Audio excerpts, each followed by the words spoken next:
À peine disponible, Quibi est déjà mort. Dans cette vidéo, je vous explique ce que c'est que Quibi, pourquoi la révolution du streaming n'a pas eu lieu, et surtout on va voir les raisons de ce fiasco qui a quand même coûté 2 milliards de dollars. Et ça va laisser des traces.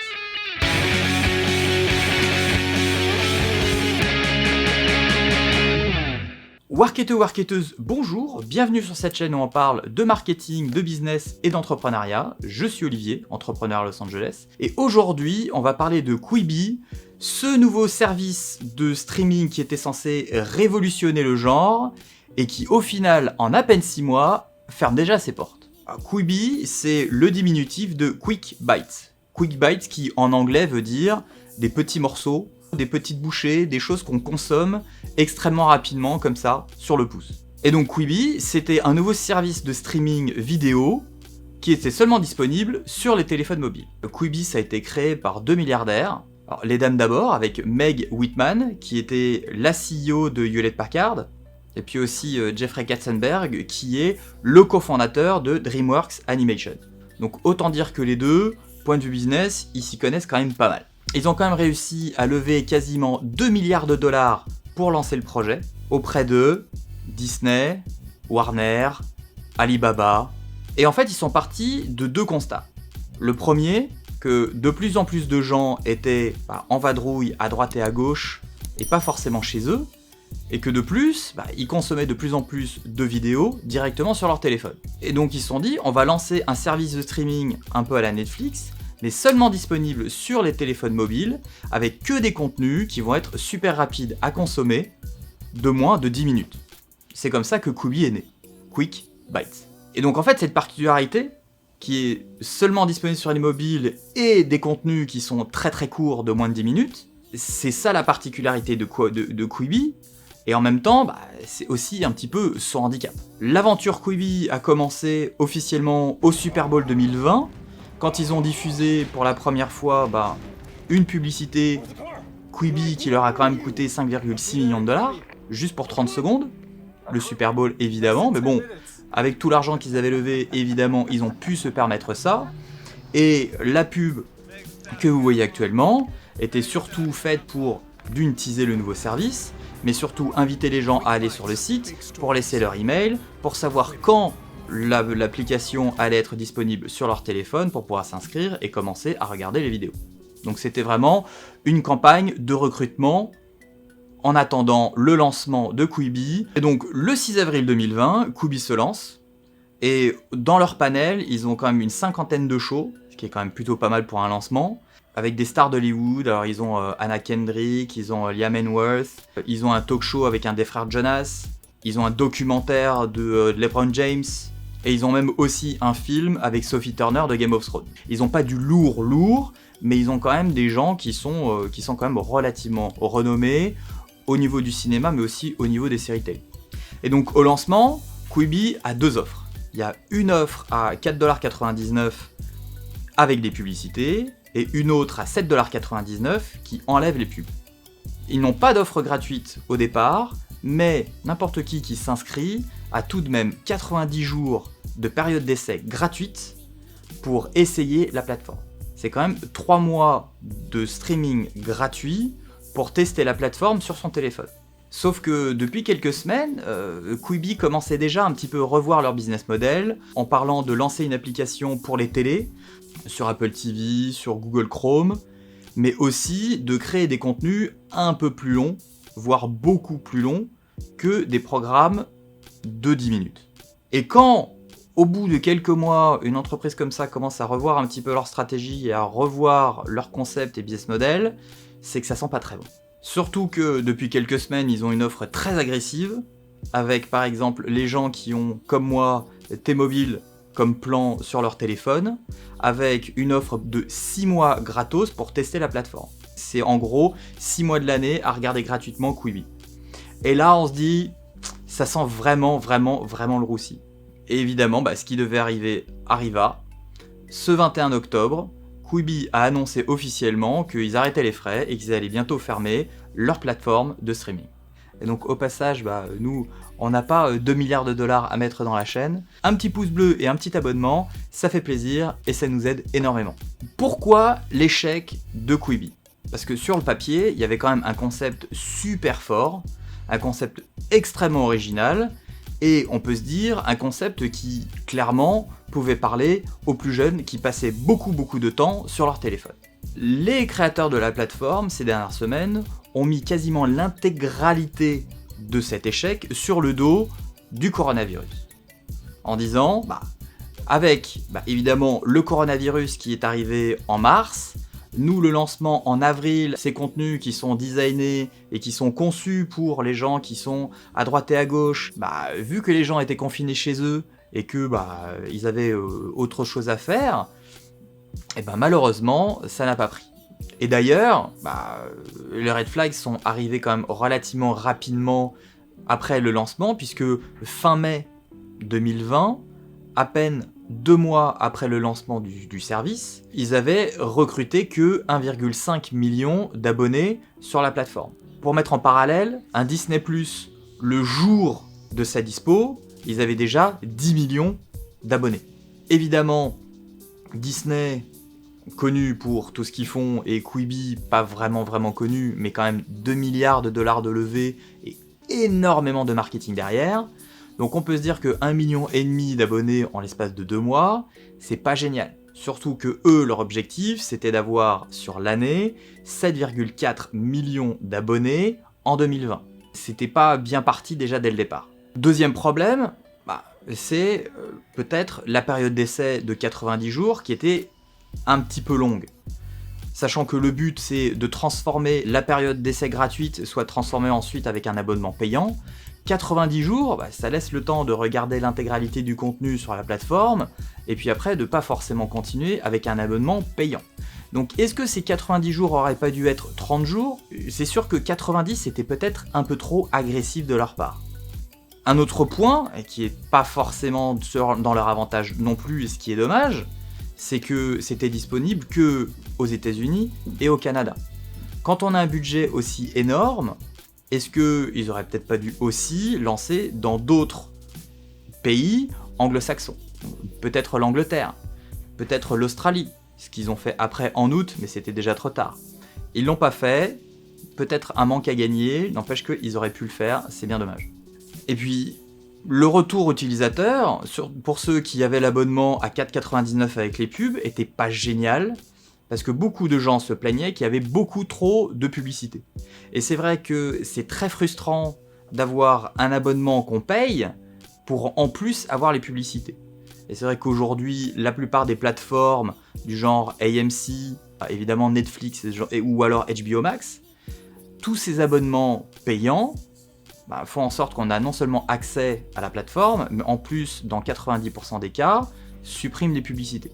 Donc payer même un petit fee de 5$ par mois pour avoir des publicités qui viennent casser l'expérience et qui en plus sont un peu relous, ils auraient pu essayer d'adresser la chose, malheureusement ils l'ont pas fait.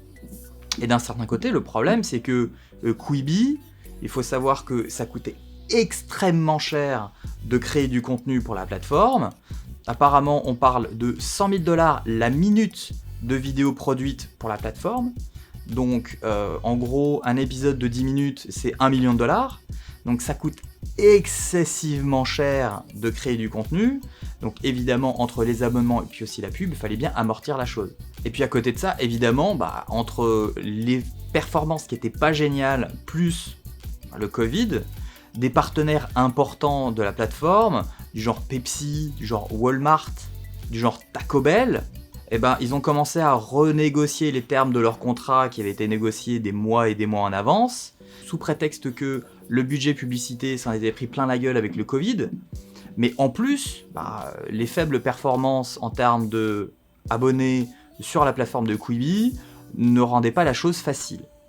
Donc du coup, l'un dans l'autre, il y a eu quand même pas mal de coups durs qui sont venus mettre des bâtons dans les roues dans Quibi. Si on rajoute à ça un procès pour apparemment avoir volé la technologie de Quibi, l'intégralité des choses sur Quibi, on peut les regarder en mode portrait, mais on peut aussi les regarder en mode paysage. Et le contenu va se recentrer automatiquement suivant la méthode. Le problème, c'est qu'apparemment, il y avait déjà une entreprise qui s'appelle Echo qui avait déjà déposé une telle technologie, et donc ils se sont collés un procès aux fesses, ce qui vient encore pas faciliter la chose quand on lance une entreprise de cette ampleur. Surtout avec l'importance de ce procès qui est quand même basé sur la technologie même de l'application. Et puis si on rajoute une couche, les deux créateurs avaient pas l'air d'être vraiment sur la même longueur d'onde sur pas mal de choses. La vice-présidente du marketing et du branding qui est partie 2 semaines après le lancement parce qu'elle n'était pas d'accord avec pas mal de choses non plus. Donc c'est sûr qu'il y a énormément de choses qui sont venues casser un peu l'ambiance et qui n'ont pas facilité la tâche à Quibi en règle générale, surtout dans une période de lancement avec autant de pression et autant de budget en jeu. Mais au final, c'est surtout le concept et le positionnement du service de streaming qui pose problème. Quibi est parti du principe que Netflix, Disney+, Amazon Prime, Hulu, ils étaient vraiment basés sur une expérience télévision. Et que donc, il y avait un boulevard pour une application qui faisait du streaming 100% vidéo mobile, parce que eux étaient plus axés sur la télé. Ce qu'ils ont complètement oublié, c'est que le téléphone mobile, c'est pas du tout la même expérience que la télévision. Le téléphone mobile, on l'utilise pour beaucoup de choses autres que de regarder des vidéos. On l'utilise pour téléphoner, on l'utilise pour les textos, on l'utilise pour les réseaux sociaux, on l'utilise pour les jeux vidéo, on l'utilise pour énormément de choses. Et donc quand on va sur une plateforme mobile, la compétition, c'est surtout les réseaux sociaux. C'est surtout toutes les applications et toutes les fonctionnalités du téléphone, en règle générale. Donc les concurrents, c'est non seulement évidemment Netflix, Disney+, &Co, mais en plus, il y a YouTube qui vient s'y mettre, il y a aussi TikTok qui vient s'y mettre, il y a Instagram qui vient s'y mettre, etc., etc. Eux qui pensaient être un avantage d'être seulement sur le mobile, en fait c'est devenu un super handicap. Le handicap de non seulement faire la compète avec les services de streaming vidéo, mais en plus faire la compète face à la popularité des réseaux sociaux, qui eux pour le coup sont en grande majorité consommés sur des téléphones mobiles. En plus, dans leur philosophie, au lieu de mettre l'intégralité d'une série directement en ligne le jour J de son lancement, ils diffusaient un épisode par jour au fur et à mesure du temps. Sachant que beaucoup de séries étaient plus dans les 10, 15, 20 épisodes, ça veut dire que pour regarder l'intégralité, il fallait attendre peut-être 2 semaines pour avoir le dénouement d'une série.